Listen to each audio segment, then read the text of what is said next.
Hello students, so today's question is about which describe a region of the variable region of an antibody.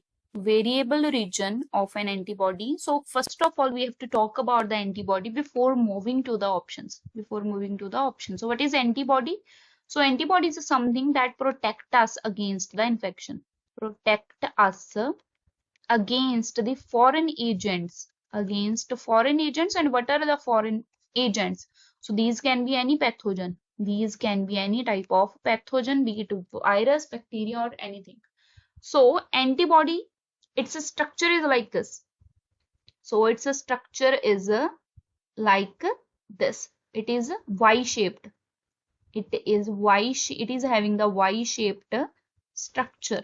Y-shaped structure, and it has two chains like so these are the, so this is the VL, which is variable light chain.